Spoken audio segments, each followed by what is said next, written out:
ब्रह्मा जी का मतलब धर्म का रक्षण, धर्म का संरक्षण, धर्म का प्रभाव बना रहे, धर्माचरण बना रहे।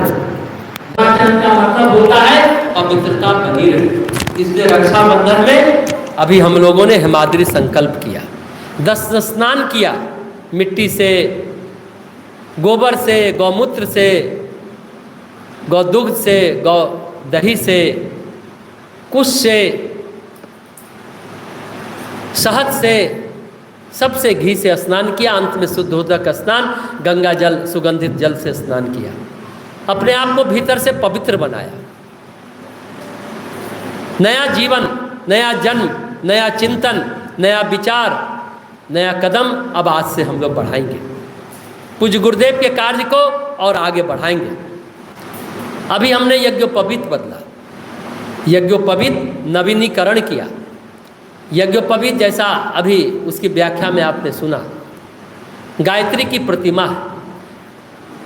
बिना गायत्री के को आधार बनाए ब्रह्मा जी भी काम नहीं कर पाएंगे। सृष्टि के सृजन का इतना बड़ा कार्य नहीं कर पाएंगे। अगर फिर से इस युग का ब्रह्मा वेद मूर्ति तपोनिष्ठ पंडित श्री राम शर्मा आचार्य युग को बदलने की बात करते हैं, चिंतन चरित्र व्यवहार को बदलने की बात करते हैं, पूरे विश्व के 700 करोड़ जनमानस के परिष्कार की बात करते हैं। इसके लिए युग शक्ति गायत्री का फिर से आवाहन करना होगा। यज्ञोपवीत गायत्री की प्रतिमा है, उसमें 9 धागे 9 शब्द गायत्री में है, उसके प्रतीक है। और उसको खोलेंगे तो 24 धागे 24 अक्षर के प्रतीक हैं। गायत्री की प्रतिमा को हम हृदय से लगाते हैं।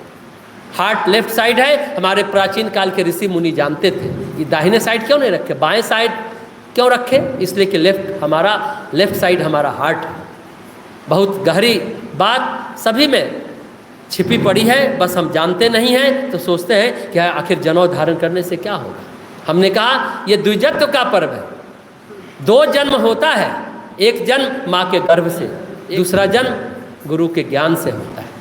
यज्ञोपवीत को उपनयन भी कहते हैं। उपनयन संस्कार, जनेऊ जिसे कहते हैं उपनयन संस्कार। एक नयन माँ के पेट से मिलता है संसार को देखने के लिए, और एक दृष्टि मिलती है संसार को समझने के लिए गुरु के ज्ञान से। ये यज्ञोपवीत संस्कार वही है। जैसा हमने कहा, ये रक्षाबंधन का पर्व, श्रावणी पर्व ज्ञान और साधना का पर्व है। ज्ञान उदय होगा तभी तो हम जीवन को पूर्णता तक ले जा पाएंगे, अन्यथा हमारा जीवन आधा अधूरा रह जाएगा, पूर्णता को प्राप्त नहीं कर पाएगा। उपनयन संस्कार हमें वो दृष्टि विकसित करने की सामर्थ्य देता है ताकि हम अपने जीवन को पूर्णता तक ले जा सकें। और अब तक जो हमने गलती की है, शुरू में हमने हिमाद्री संकल्प किया और अंत में प्रायश्चित विधान का संकल्प लिया।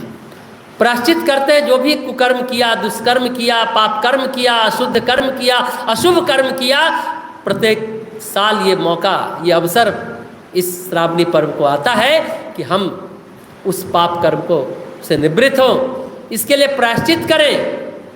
उसके बाद रक्षाबंधन होगा। फिर ब्राह्मण पुरोहित जो पूर्व का हित करता है, पूरे गांव का हित करता है, पूरे नगर का हित करता है, पुरोहित वो होता है सिर्फ 2-4 रुपया दक्षिणा ले लिया, मंत्र बोल दिया, रक्षा सूत्र बांध दिया, उससे बात नहीं करती। जो सबका हित करता है, आज तो पुरोहित कहाँ दिखता है, सब अपना हित चाहते हैं, पुरोहित दिखता नहीं। इसलिए पूज्य गुरुदेव ने कहा कि हम सृजन सैनिक बनाएंगे, युग सैनिक बनाएंगे, गायत्री साधक सृजन सैनिक बनेंगे, सृजन करेंगे, सृष्टि का नव निर्माण करेंगे, युग को बदल डालेंगे। नारा दिया, हम बदलेंगे तो युग बदलेगा, हम सुधरेंगे तो युग सुधरेगा। ये बात कहा।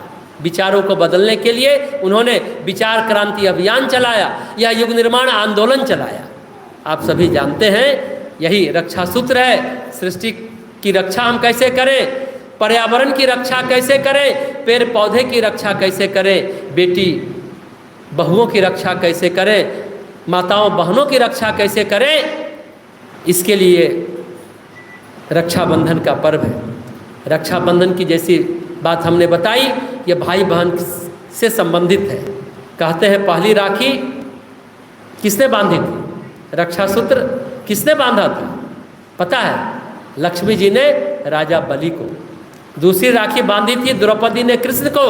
तीसरी राखी बांधी थी हुमायूं को चित्तौड़ की रानी कर्मावती ने। सभी भाइयों ने रक्षा का वचन दिया और रक्षा किया भी। इस तरह से भाई बहन के बीच का धागा हो गया रक्षाबंधन। फिर भारत में यह एक सांस्कृतिक परंपरा हो गई। नहीं तो यह मूलतः द्विजत्व का पर्व है, ऋषि के अभिवर्धन का पर्व है, हेमाद्रि संकल्प का पर्व है, यज्ञोपवीत कह सकते हैं नवीनीकरण का पर्व है, ऋषित्व के अभिवर्धन का पर्व है। उसके बाद भारत में ये परंपरा आती चली गई। वैसे हम देखें तो रक्षाबंधन का राखी से कोई मतलब नहीं है। हमारी संस्कृति में हेमाद्रि संकल्प से मतलब था। ब्राह्मण रक्षा सूत्र बांधते थे, भाई बहन का मतलब नहीं था। एक समय राजा बलि लक्ष्मी के बाद, द्रौपदी कृष्ण के बाद, हुमायूं कर्मावती के बाद फिर ये रक्षा सूत्र भाई बहन के बीच का ये धागा हो गया, रक्षा का धागा हो गया कि भाई रक्षा का संकल्प लेता है। कई आंदोलन बीच बीच में चले जिससे ये पर्व और मजबूत हुआ। जैसे कि स्वाधीनता का जब आंदोलन हुआ, एक लहर चली, बड़ी लहर चली। इस समय भारत छोड़ो आंदोलन चला तो दिल्ली में जो उस समय अगुवाई कई दल कर रहे थे, कांग्रेस राष्ट्रीय स्वतंत्रता आंदोलन की अगुवाई कर रहा था। तो कांग्रेस की जो स्वयंसेवी महिला कार्यकर्ता थी, उन्होंने शहर शहर के में जाकर वो बीड़ा उठाया कि हम सभी युवकों को राखी बांधेंगे, आप देश की रक्षा के लिए आगे आइए, हम आपको रक्षा सूत्र बांधेंगे। तो इस तरह से ये राखी बांधने का एक आंदोलन स्वाधीनता संग्राम के समय चला। राखी ने अपने समय में एक आंदोलन का रूप ले लिया, एक संग्राम का रूप ले लिया, एक क्रांति का रूप ले लिया। देश की रक्षा के लिए नौजवान फिर आगे आए। इस तरह से राखी सांस्कृतिक त्यौहार से राष्ट्रीय त्यौहार में बदल गया। सांस्कृतिक त्यौहार से वह राष्ट्रीय त्यौहार बन गया ये रक्षाबंधन, राखी का त्यौहार। शहर शहर में महिलाएं सड़क पे जितने युवक थे सबको राखी बांधकर राष्ट्र रक्षा का संकल्प दिलाया, राष्ट्र रक्षा का संकल्प कराया।